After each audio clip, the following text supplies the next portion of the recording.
তুমি তো থালা মহা নিন্দারে তো মাল মাইনি, তুমি থালা গাতিরও খাবে আবার তলানো খাবে।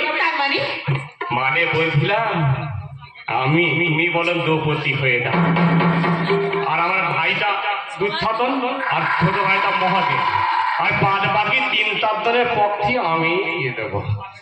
সাপের সঙ্গে সহবাস এই কথাটার মানে বোঝো? সাপের সাথে সহবাস? আমি হলাম কাল লাগিনি, তাই তো আমি তোমাকে এত ছবল মারবো যে এত ছবল মারবো সারা জীবন ঘুরে ঘুরে তুমি শেষ করতে পারবে না। পোকা কথা কালে সাপ কি কখনো নেউলকে ছবল মারতে পারে? নেউল? আমি নেউল, তোকে আমি খাতুগুলো করবো, টুকলো খাবো, ফের থতগুলোকে দোড়া লাগিয়ে তোকে আমি আবার বাতাবো, আবার খাতুগুলো করবো, টুকলো খাবো, ফের বাতাবো। এইভাবে তুমি তোকে খেতে খেতে একেবারে ধাপ থেকে এইটুকু ধোঁয়া পোকা হয়ে যাবে।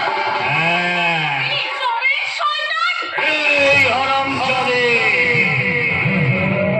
আমি পোকা, পোকা শয়তান।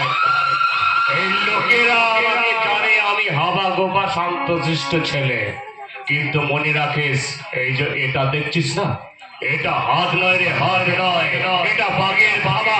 তাই এই খাবার যেখানে পড়বে 2.5 কিলো মাংস তুলে নেবে।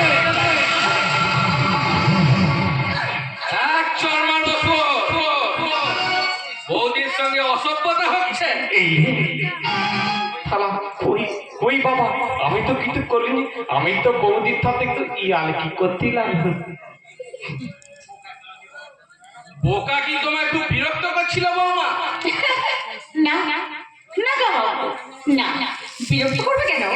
ও যে আমার দেবর লক্ষণ, তাই ও শুধু লক্ষণের মতো চরিত্রটা আমার কাছে প্রকাশ করছিল কাকা বাবু, আমার কাছে প্রকাশ করছিল।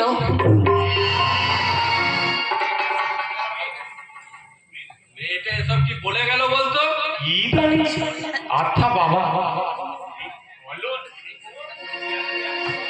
হলো এই বৌদিটা মরে গেল কেন?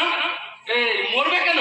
হলো না, এই বৌদিটা মরে গেল, আর তখন দাদা কেঁদে কেঁদে পাগল হয়ে যাবে, আর ভাইটা তো পাগল হলো বলে।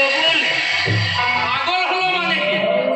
আমি বলছিলাম কি বাবা, এই সম্পত্তিটা তুমি আমার নামে সব লিখে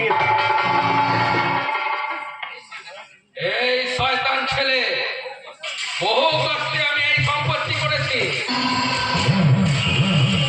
এই সম্পত্তিতে হাত বাড়াতে আসলে তোর হাত আমি কেটে নেব। তাই হবে গো বাবা। তাহলে আমি এবার সবাইকে গিয়ে বলে দিই যে ওই বন্যা বৌদির পালিয়ে যাওয়ার যে ব্যাপারটা আছে না, ওটা সম্পূর্ণ মিথ্যে গল্প, আমার বাবার বানানো, আর আসল সত্যিটা তো